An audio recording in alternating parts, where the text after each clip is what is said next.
বাংলাদেশ ব্যাংকের সাবেক deputy governor S K. সুর গ্রেপ্তার। অনেকদিন থেকেই আলোচিত এই চোরকে নিয়ে আলোচনা চলছে গণমাধ্যমে এবং মোটামুটি ওপেন সিক্রেট যে পি.কে. হালদারের যে অনিয়ম, পি.কে. হালদার যে 3.5 থেকে 4,000 কোটি টাকা বের করে নিয়ে গেছে বিভিন্ন আর্থিক প্রতিষ্ঠান থেকে, তার পেছনে এই বাংলাদেশ ব্যাংকের ডেপুটি গভর্নরের হাত ছিল। এই কথাগুলো আজকে গত 2-3 বছর ধরে আলোচনার পরও এস.কে. সুর ছিলেন সমস্ত ধরাছোঁয়ার বাইরে, কেননা ক্ষমতায় ছিলেন শেখ হাসিনা। এখন ধরা খেয়েছেন তিনি।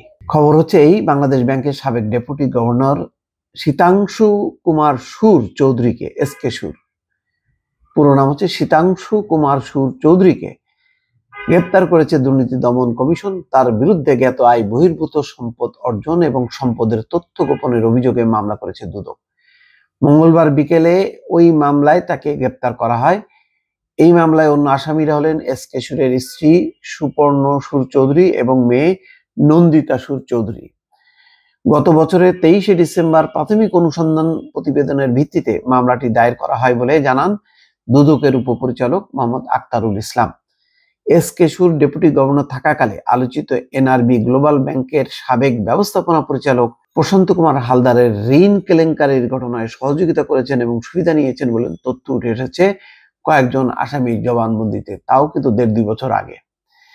পিপলস লিজিং ও ইন্টারন্যাশনাল লিজিং সহ 5টি আর্থিক প্রতিষ্ঠান থেকে প্রায় 5,500 কোটি টাকা লোপাট করেন প্রশান্ত কুমার হালদার, যিনি গ্রেপ্তার হয়েছিলেন ভারতে এবং ভারতে গ্রেপ্তার হওয়ার পর সম্প্রতি তিনি আবার জামিনও পেয়েছেন।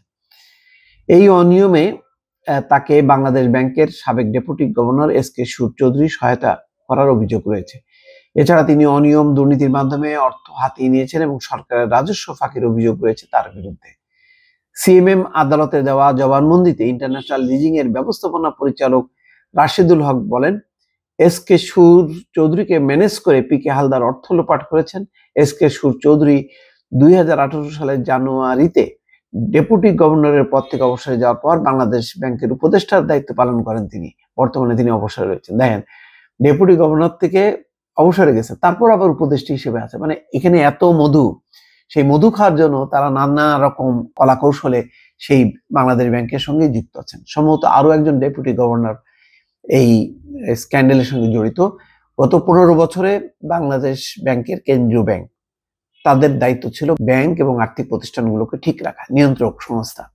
কিন্তু এই নিয়ন্ত্রক সংস্থার মধ্যেই হচ্ছে ভূত, শস্যের মধ্যে ভূত।